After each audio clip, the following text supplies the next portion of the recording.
നമസ്കാരം. ബിഗ് സ്റ്റോറിയിലേക്ക് സ്വാഗതം. ഇടതുപക്ഷത്തിൻ്റെ സമരവേദിയിൽ ആർ ബാലകൃഷ്ണപിള്ളയെത്തി. വി എസിനെ ഹസ്തദാനം ചെയ്താണ് ഇടത് സമരവേദിയിൽ ബാലകൃഷ്ണപിള്ള ഇരുന്നത്. ഇടമലയാർ കേസിന് ശേഷം ആദ്യമായാണ് പിള്ളയും വി എസും നേർക്കുനേർ കാണുന്നത്. വിഴിഞ്ഞം തുറമുഖ പദ്ധതി ഇടപാടിൽ 300 കോടി രൂപയുടെ കച്ചവടം നടന്നതായി പിള്ള ആരോപിച്ചു. മന്ത്രി വി കെ ഇബ്രാഹിം കുഞ്ഞിനെതിരെ രേഖകൾ ഉയർത്തിക്കാട്ടി ഗണേഷ് കുമാർ പുതിയ അഴിമതി ആരോപണങ്ങൾ ഉന്നയിച്ചു. 11 മണിയോടുകൂടി കേരള കോൺഗ്രസ് ബി നേതാവ് കെ ബി ഗണേഷ് കുമാറാണ് ഇടതുമുന്നണിയുടെ സമരപന്തലിലേക്ക് ആദ്യമെത്തിയത്. നേതാക്കൾക്ക് ഹസ്തദാനം നൽകി മുൻനിരയിൽ തന്നെ ഗണേഷ് കുമാർ ഇരിപ്പുറപ്പിച്ചു. ഇടയ്ക്ക് നേതാക്കൾ ഗണേഷിനെ സംസാരിക്കാൻ വിളിച്ചപ്പോൾ അച്ഛൻ സമരത്തിൽ പങ്കെടുക്കാൻ വരുമെന്ന് ഗണേഷ് കുമാർ പറഞ്ഞു. അധികം വൈകിയില്ല. UDFന്റെ സ്ഥാപക നേതാവായ ആർ ബാലകൃഷ്ണപിള്ള ഇടതു സമരവേദിയിലെത്തി. വി എസ് അച്യുതാനന്ദന് ഹസ്തദാനം നൽകി ബാലകൃഷ്ണപിള്ള ഇടതു സമരത്തിൽ പങ്കാളിയായി.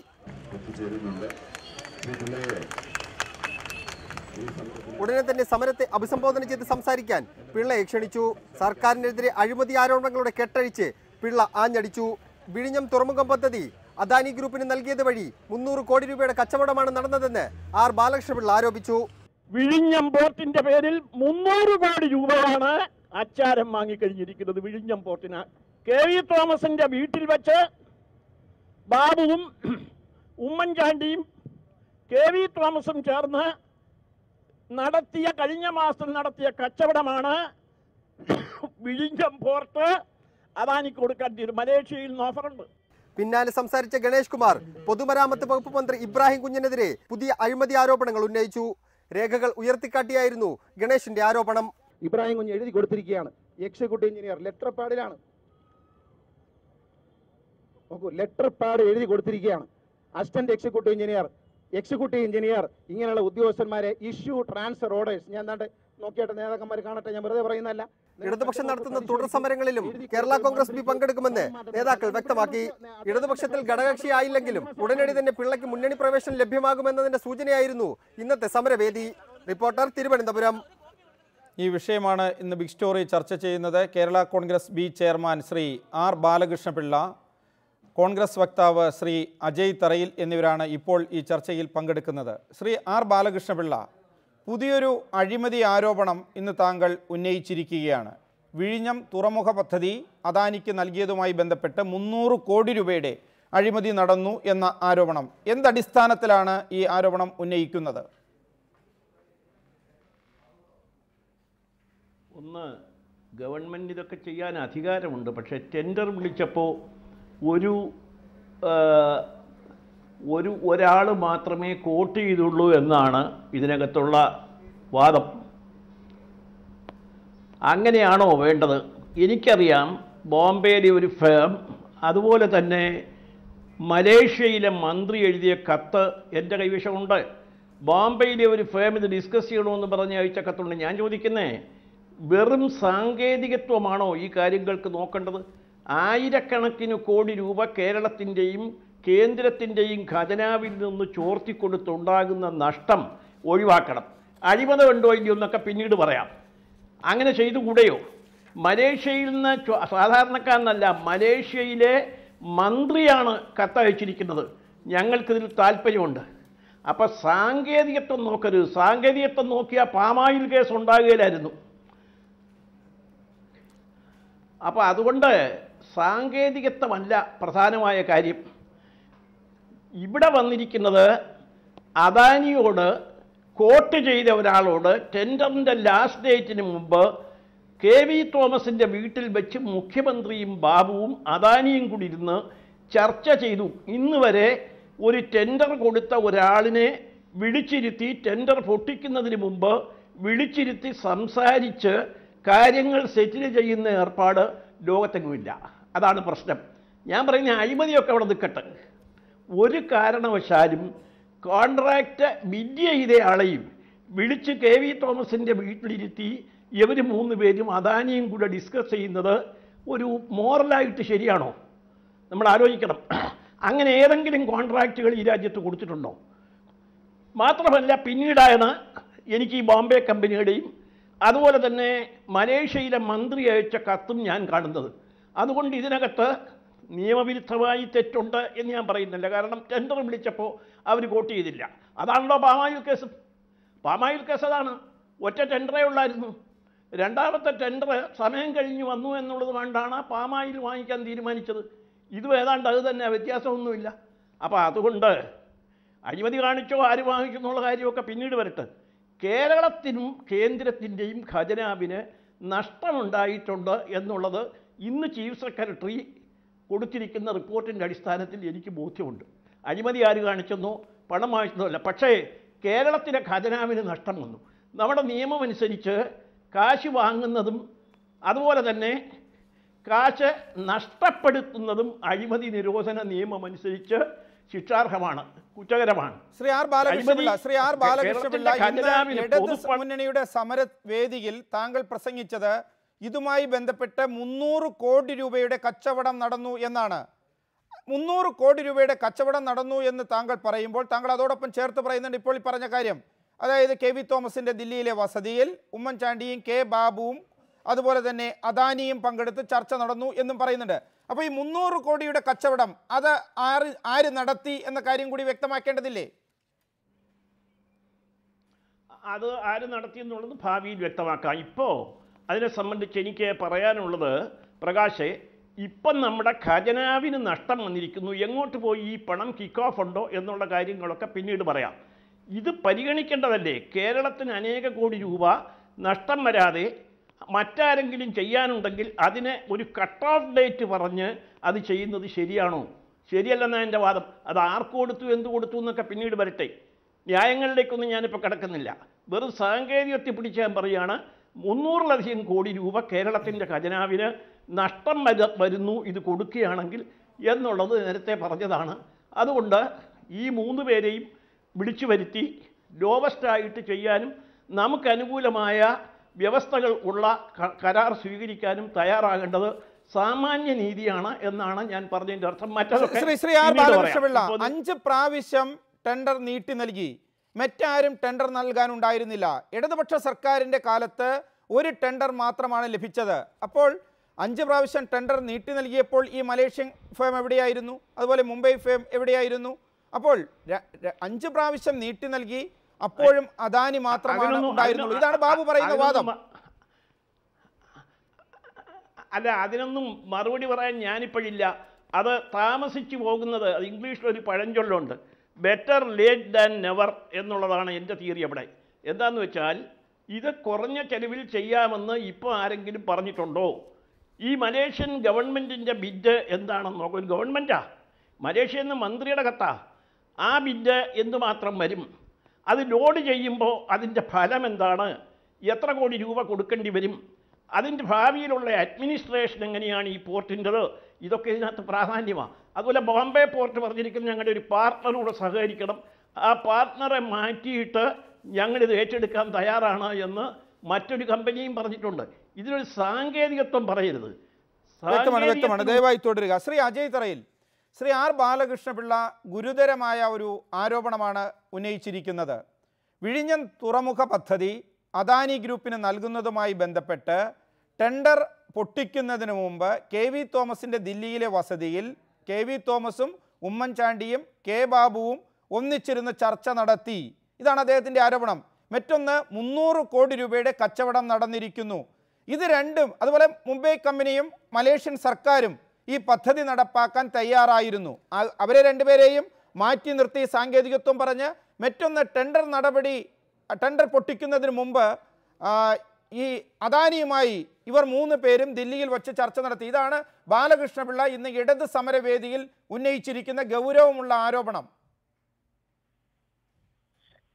ശ്രീ ബാലകൃഷ്ണപിള്ള അദ്ദേഹം വളരെ കാര്യങ്ങൾ അറിഞ്ഞുകൊണ്ടും പഠിച്ചുകൊണ്ടും ഒക്കെ ആയിരിക്കും ഇത്തരം കാര്യങ്ങൾ അദ്ദേഹം ഇവിടെ പറഞ്ഞതും ഇന്നിവിടെ അദ്ദേഹം പ്രസ്താവിച്ചത്.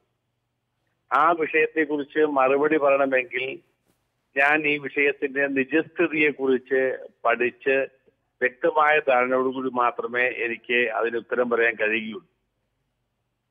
അപ്പോൾ ഇവിടെ വിഴിഞ്ഞം പോർട്ട് എന്ന് പറയുന്നത് കേരളത്തിലെ ജനങ്ങളുടെ, പ്രത്യേകിച്ച് തിരുവനന്തപുരത്തെ ജനങ്ങളുടെ ഒരു ആവശ്യമായിരുന്നു. ആ ആവശ്യം ഇപ്പോൾ ടെൻഡറുകൾ ആരും സമർപ്പിക്കാതെ ഒരു ടെൻഡറുകൾ കിട്ടിയെങ്കിൽ ഒരു ടെൻഡറെങ്കിലും കിട്ടിയല്ലോ എന്ന ആശ്വാസത്തിലാണ് ഗവൺമെന്റ് ആ കമ്പനിക്ക്, അദാനി ഗ്രൂപ്പിന് ടെൻഡർ ഉറപ്പിച്ചു കൊടുക്കാൻ തീരുമാനിച്ചിട്ടുള്ളത് എന്നാണ് ഇന്ന് ചീഫ് സെക്രട്ടറി അത് ഉറപ്പിക്കുന്നത് തെറ്റില്ല എന്ന് തീരുമാനിച്ചു എന്നാണ് എനിക്കറിയാൻ കഴിഞ്ഞത്.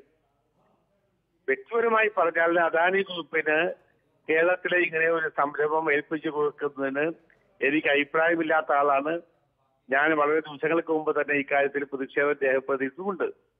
അപ്പോൾ ഈ വിഷയത്തെക്കുറിച്ച് ഇതിന് സാങ്കേതികമായ കാര്യങ്ങളും ശ്രീ അജയ് തറയിൽ, എന്തുകൊണ്ടാണ് അദാനി ഗ്രൂപ്പിന് ടെൻഡർ നൽകുന്നതിന്, വിഴിഞ്ഞം പദ്ധതി നൽകുന്നതിന് താങ്കൾ എതിർക്കുന്നത്? എന്താണ് താങ്കളുടെ വിയോജിപ്പ്? അല്ല, അത് അദാനി കേരളത്തിൽ ഇന്ത്യയിലെ കോൺഗ്രസ് ഗവൺമെന്റിനെ തകർക്കാൻ 11 കോടിയോളം രൂപ മുടക്കി തെരഞ്ഞെടുപ്പ് പ്രസിഡന്റ് ശ്രീ നരേന്ദ്രമോദിക്ക് വേണ്ടി നയിച്ചവരാണ്. 500ഓളം യോഗങ്ങളിൽ ശ്രീ നരേന്ദ്രമോദി പങ്കെടുത്തത് അദാനിയുടെ സ്വകാര്യ വിമാനത്തിലാണ് പോയി പങ്കെടുത്തത്. കോൺഗ്രസ് വിമുക്ത ഇന്ത്യ എന്ന് പറയുന്ന സങ്കല്പം നടപ്പാക്കാൻ നടക്കുന്ന, അതിന് ഫൈനാൻസ് ചെയ്യുന്ന ഒരു കമ്പനിയാണ് അദാനി ഗ്രൂപ്പ്.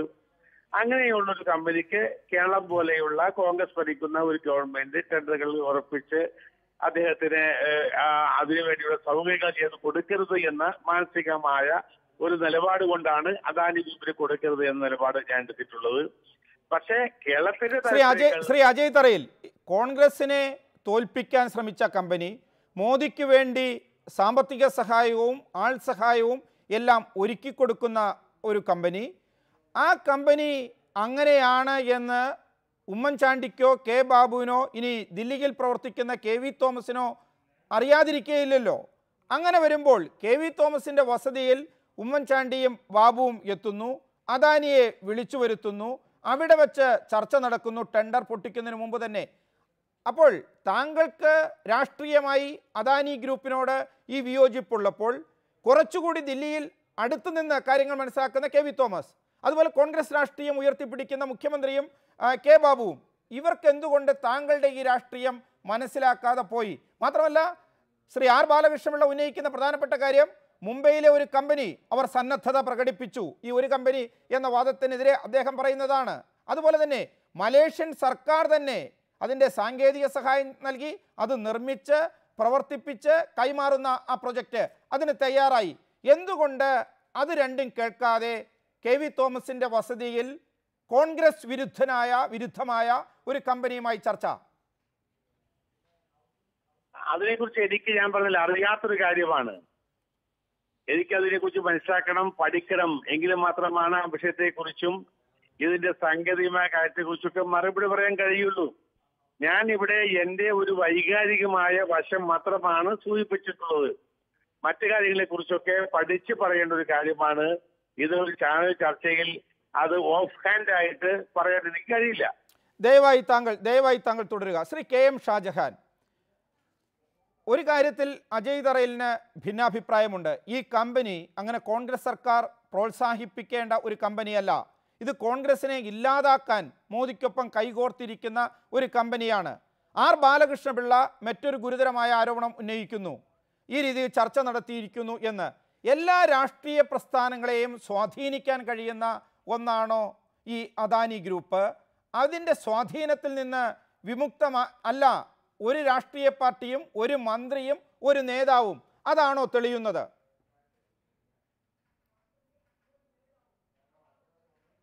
അല്ല പ്രകാശ്, ഏറ്റവും പ്രധാനപ്പെട്ടതും ഏറ്റവും നിർണായകവുമായിട്ടുള്ള ഒരു പോയിന്റ് പ്രകാശ് ഇപ്പോൾ ഉന്നയിച്ചിട്ടുള്ളതാണ്.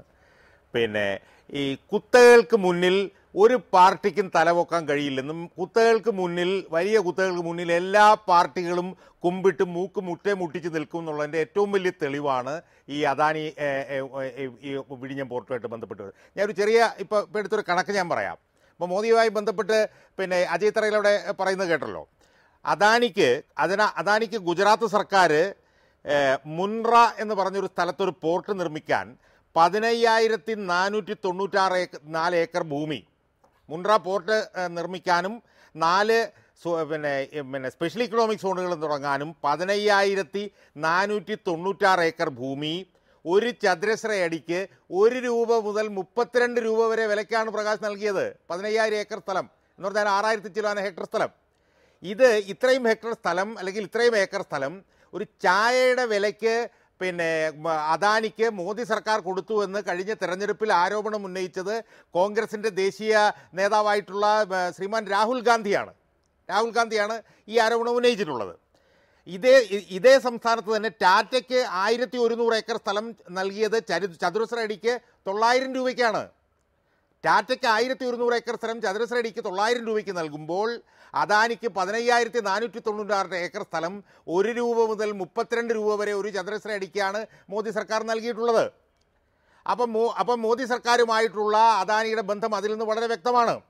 ആ ബന്ധം അവിടെ അവസാനിക്കുന്നില്ല. കേരളത്തിൽ അതിൻ്റെ ബന്ധമുണ്ട്. ശ്രീ ബാലകൃഷ്ണപിള്ള പോലുള്ള ആളുകൾ അത് മനസ്സിലാക്കണം. അതായത് VS അച്യുതാനന്ദനുമായി ഏറ്റവും കൂടുതൽ അടുപ്പമുണ്ട് എന്ന് ബാലകൃഷ്ണപിള്ളയെ പോലുള്ള ആളുകൾ പറഞ്ഞിട്ടുള്ള പിന്നെ ദല്ലാൽ നന്ദകുമാർ അദാനി എന്ന് പറഞ്ഞ ഈ കമ്പനിയുടെ കൺസൾട്ടൻ്റ് ആയിരുന്നു. അദാനി എന്ന് പറഞ്ഞ കമ്പനിക്ക് വേണ്ടി ഈ ദല്ലാൽ നന്ദകുമാർ മുഖ്യമന്ത്രി ആയിരുന്ന സമയത്ത് സാക്ഷാൽ VS അച്യുതാനന്ദനെ കണ്ടിട്ടുണ്ട്. അദാനിയുടെ കൺസൾട്ടൻ്റ് ആയിരുന്നു ഈ ദല്ലാൽ നന്ദകുമാർ എന്നുള്ളത് പിന്നെ CBIയുടെ റിപ്പോർട്ടിൽ ഉൾപ്പെടെ അതിനെ സംബന്ധിച്ച് വാർത്തകൾ വന്നിട്ടുള്ളതാണ്. അപ്പോൾ എല്ലാ രാഷ്ട്രീയ പാർട്ടികളുടെയും പിന്നെ നട്ടെല്ല് ഈ അദാനിക്ക് മുമ്പിൽ വളയും. ഈ അദാനിക്ക് മുമ്പിൽ വളയുന്നത് കൊണ്ടാണ് പിന്നെ ബാലകൃഷ്ണപിള്ളയും അച്യുതാനന്ദനും കൂടി ഇരിക്കുന്ന ഒരു വേദിയിൽ വെച്ച് അദാനിക്കെതിരെ അഴിമതി വിരുദ്ധ പോരാട്ടത്തിന് പേരുകെട്ട VS അച്യുതാനന്ദൻ മൗനം പാലിക്കുമ്പോൾ ബാലകൃഷ്ണപിള്ള എന്ന് പറയുന്ന നേതാവ് പിന്നെ അദാനിക്കെതിരെ വർത്തമാനം പറയേണ്ട സ്ഥിതി വരുന്നത്. ശ്രീ കെ എം ഷാജഹാൻ, പക്ഷേ ശ്രീ R ബാലകൃഷ്ണപിള്ള ഉന്നയിച്ചിരിക്കുന്ന ഗൗരവമുള്ള ആരോപണമുണ്ടല്ലോ. ആ ആരോപണം പരിശോധിക്കപ്പെടേണ്ടതല്ലേ, അന്വേഷിക്കപ്പെടേണ്ടതല്ലേ? അല്ല പ്രകാശ്, ഇതിൽ പിന്നെ വലിയൊരു വ്യത്യാസം ഞാൻ കാണുന്നുണ്ട് ഇതിനകത്ത്. ശ്രീ ബാലകൃഷ്ണപിള്ള അവിടെ പ്രസംഗിച്ചപ്പോൾ പറഞ്ഞത് 300 കോടി രൂപയുടെ കച്ചവടം നടന്നു എന്നാണ്. 300 കോടി രൂപയുടെ കച്ചവടം നടന്നു എന്ന് പറഞ്ഞാൽ 300 കോടി രൂപയുടെ അഴിമതി നടന്നിട്ടുണ്ടെന്നാണ് ശ്രീ ബാലകൃഷ്ണപിള്ള അവിടെ പ്രസംഗിച്ചപ്പോൾ പറഞ്ഞത്. പക്ഷേ ശ്രീ ബാലകൃഷ്ണപിള്ള ഇവിടെ വരുമ്പോൾ പറയുന്നത് 300 കോടി രൂപയുടെ അഴിമതി നടന്നിട്ടുണ്ടെന്നുള്ളതല്ല, 300 കോടി രൂപ ഖജനാവിന് നഷ്ടപ്പെട്ടിട്ടുണ്ട് എന്നാണ് അദ്ദേഹം ഇവിടെ പറയുന്നത്.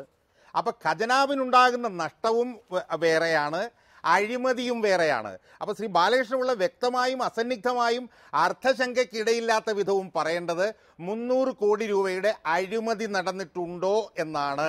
ആ അഴിമതി നടന്നിട്ടുണ്ടെങ്കിൽ അത് ശ്രീ ബാലകൃഷ്ണപിള്ളയാണ് പറയുന്നതെങ്കിലും അത് അന്വേഷിക്കേണ്ടത് തന്നെയാണ്.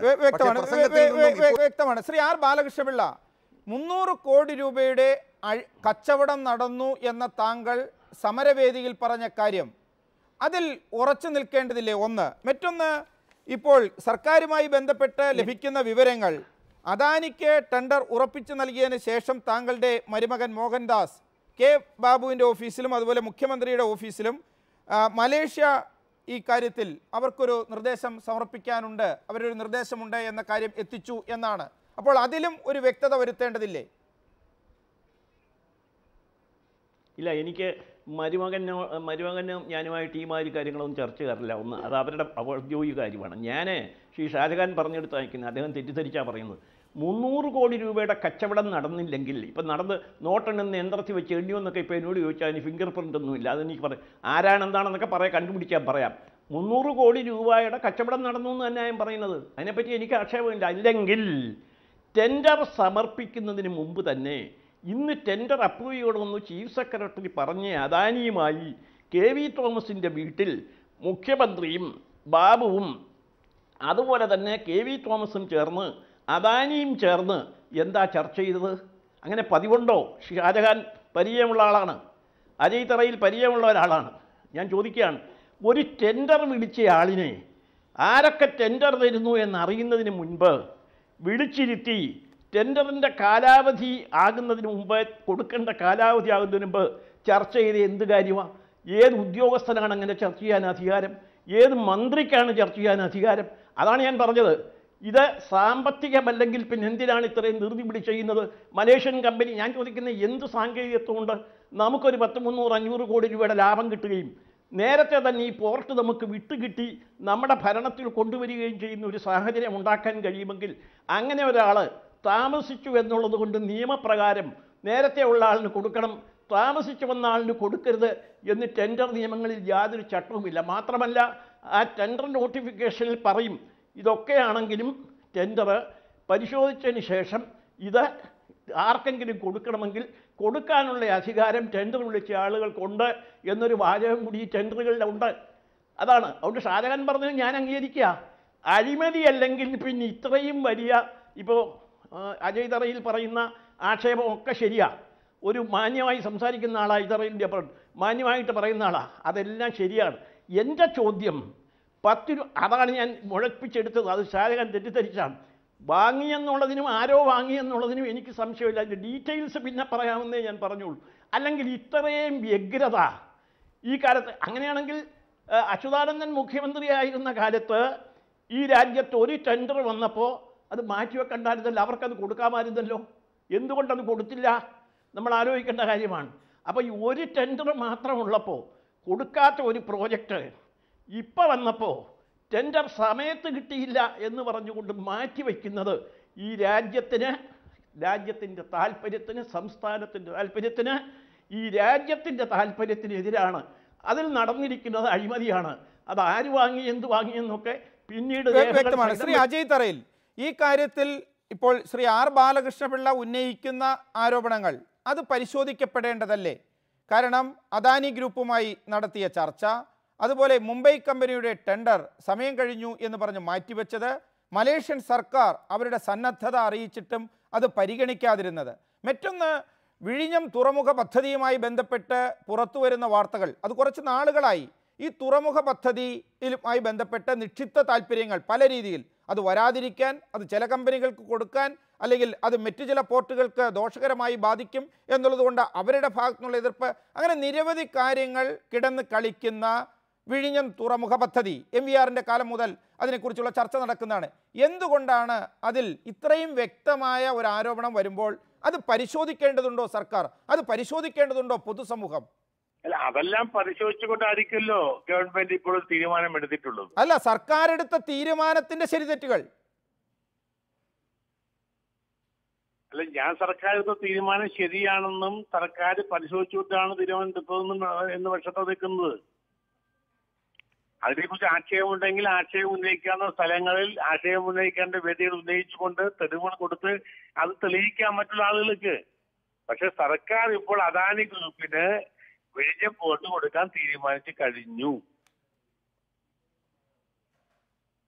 ശ്രീ KM ഷാജഹാൻ, സർക്കാർ അങ്ങനൊരു തീരുമാനമെടുത്തു, അത് അദാനിക്ക് നൽകാൻ തീരുമാനിച്ചു. അതുകൊണ്ട് ഇതിലെ അഴിമതികൾ, ഇതിലെ ആക്ഷേപങ്ങൾ, ഇതിൽ ക്രമക്കേടുകൾ നടന്നിട്ടുണ്ടെങ്കിൽ അത് പരിശോധനയ്ക്ക് വിധേയമാക്കപ്പെടുക തന്നെ ചെയ്യില്ലേ? ഇപ്പോൾ പാമോലിൻ്റെ കാര്യം, അതുപോലെ തന്നെ SNC ലാവലിൻ്റെ കാര്യം, നിരവധി ഉദാഹരണങ്ങളുണ്ട്. അല്ല പ്രകാശ്, അതിൽ അഴിമതി എന്നൊക്കെ പറഞ്ഞിട്ടുള്ള കാര്യങ്ങൾ ഇപ്പം ഉയർന്നിട്ടുണ്ട്. ആ ഉയർന്നിട്ടുള്ള അഴിമതികൾ സംബന്ധിച്ച് സർക്കാർ നാളെ മറുപടി പറയുമല്ലോ. സർക്കാരിന് അതിന് മറുപടി പറയാതിരിക്കാൻ പറ്റില്ല. ഇപ്പോൾ കുറച്ച് ദിവസമായി നമ്മൾ കേൾക്കുന്നതാണ് ഈ ഒരു ടെൻഡർ മാത്രമേ ഉള്ളൂ എന്നുള്ളത്.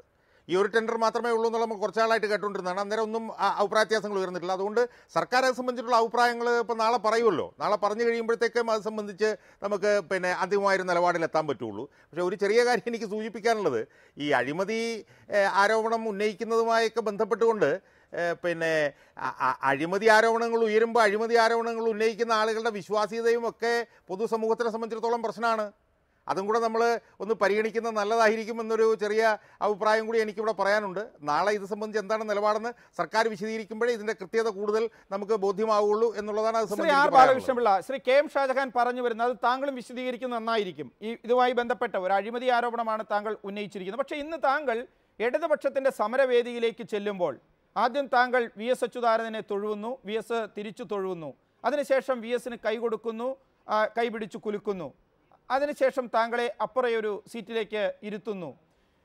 ദീർഘനാൾ പരസ്പരം ആരോപണ പ്രത്യാരോപണങ്ങൾ ഉന്നയിച്ചിരുന്ന താങ്കളും ഇടതുമുന്നണിയും ഒരു അഴിമതി വിരുദ്ധ പ്രശ്നത്തിൽ UDF സർക്കാരിൻ്റെ അഴിമതി അത് തുറന്നു കാട്ടണം, അത് സർവ്വവ്യാപിയാണ്, അതിനെതിരെ ഒരു ഫൈറ്റ് വേണം എന്നുള്ള രീതിയിൽ ഇന്ന് ഐക്യപ്പെടുമ്പോൾ എങ്ങനെ ഉണ്ടായിരുന്നു താങ്കൾക്ക് അവിടെ നൽകിയ സ്വീകരണം? താങ്കൾ അതിൽ തൃപ്തനാണോ? അല്ല, അതിനകത്ത് തൃപ്തിയുടെയും രാജഹാനെന്നെ ഒന്ന് ചെറുതായിട്ട് കുത്തിയതാണ് അദ്ദേഹം പറഞ്ഞു. പക്ഷേ ഷാജഹാൻ ഒരു കാര്യം ഓർക്കണം, ഞാൻ പണം വാങ്ങിയെന്ന് എൻ്റെ പേര് കേസില്ല, ഗവൺമെൻറ്റിനെ നഷ്ടപ്പെടുത്തിയെന്ന് എൻ്റെ പേര് കേസില്ല, ഞാൻ സ്വത്ത് സമ്പാദിച്ചു എന്ന് കേസില്ല, സർക്കാർ പണം അനാവശ്യമായി ചെലവഴിച്ചെന്ന് എൻ്റെ പേര് കേസില്ല. എൻ്റെ പേരിലുള്ള കേസ് 120B ആണ്, ഞാൻ ശിക്ഷിക്കപ്പെട്ടയാളാണ്, എനിക്കതിൽ ആക്ഷേപമില്ല. പക്ഷേ അഴിമതി സാങ്കേതികത്വമാകരുത്. അഴിമതി കാശ് വാങ്ങിക്കുകയോ ഉണ്ടെന്ന് പറയുന്ന അച്യുതാനന്ദനാണ് അപ്പുറത്തിരിക്കുന്നത്. അല്ല, അത് വേറെ കാര്യം. അതിനകത്ത് ഒരു കാര്യം എനിക്ക് ഷാജഹാൻ പഠിച്ച ആളാണ്, ഒരു കാര്യം പറയാനുള്ളൂ. രാഷ്ട്രീയത്തിൽ സ്ഥിരമായ താല്പര്യങ്ങളാണ്, രാഷ്ട്രീയത്തിൽ വ്യക്തിപരമായ താല്പര്യങ്ങളില്ല. ശരിയും തെറ്റുമൊക്കെ പൊതു സ്വഭാവം അനുസരിച്ചാണ്. നിതാന്തമായി നിരന്തരമായ ശത്രുവും ബന്ധുവും ഒന്നും രാഷ്ട്രീയത്തിലില്ല. നമ്മുടെ ചരിത്രം പരിശോധിച്ചാൽ നമുക്കറിയാം.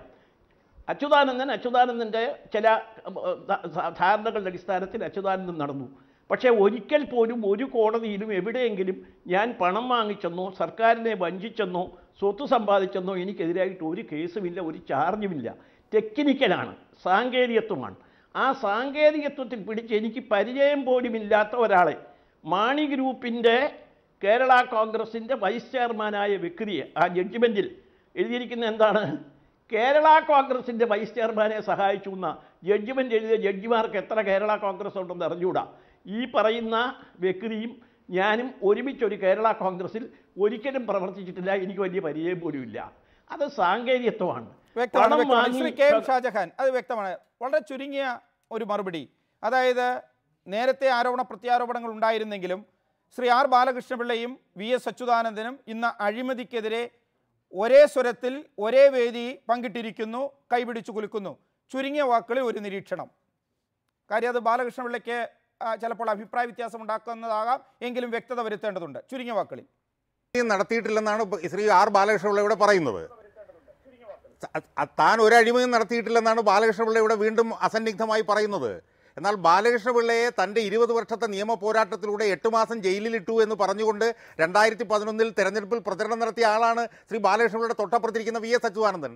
അതുകൊണ്ട് ബാലകൃഷ്ണപിള്ള എന്ന് പറയുന്ന നേതാവ് അഴിമതി നടത്തിയിട്ടില്ല എന്നുള്ളതാണ് പറയുന്നതെങ്കിൽ അതിന് മറുപടി വി എസ് അച്യുതാനന്ദൻ പറയണം. അങ്ങനെ പറയാതെ ഷാജഹാൻ, ശ്രീ ആർ ബാലകൃഷ്ണപിള്ള അത് വ്യക്തമാക്കി കഴിഞ്ഞു. മാത്രമല്ല വി എസ് അച്യുതാനന്ദന്റെ സന്തോഷം, കൈപിടിച്ചു കുലുക്കൽ, അടുത്ത സീറ്റിൽ ഇരിക്കുന്നതിന് വേണ്ടി ഒരുക്കുന്ന സംവിധാനങ്ങൾ, ബാലകൃഷ്ണപിള്ള ദീർഘമായി വി എസിൻ്റെ സാന്നിധ്യത്തിൽ നടത്തിയ സംഭാഷണങ്ങൾ, ശ്രീ ആർ ബാലകൃഷ്ണപിള്ള ചൂണ്ടിക്കാണിച്ചതുപോലെ രാഷ്ട്രീയത്തിൽ ദീർഘമായ ശത്രുക്കളില്ല. നാളെ ഒരു പക്ഷേ ഉമ്മൻചാണ്ടിയോ കെ ബാബുവോ വി എസുമായി വേദി പങ്കിട്ടാലും ആ അർത്ഥത്തിൽ അത്ഭുതമില്ല. വളരെ നന്ദി ശ്രീ ആർ ബാലകൃഷ്ണപിള്ള, ശ്രീ അജയ് തറയിൽ, ശ്രീ കെ എം ഷാജഹാൻ ഈ ചർച്ചയിൽ പങ്കെടുത്തതിന്. ബിഗ് സ്റ്റോറി ഇവിടെ അവസാനിക്കുന്നു. നമസ്കാരം.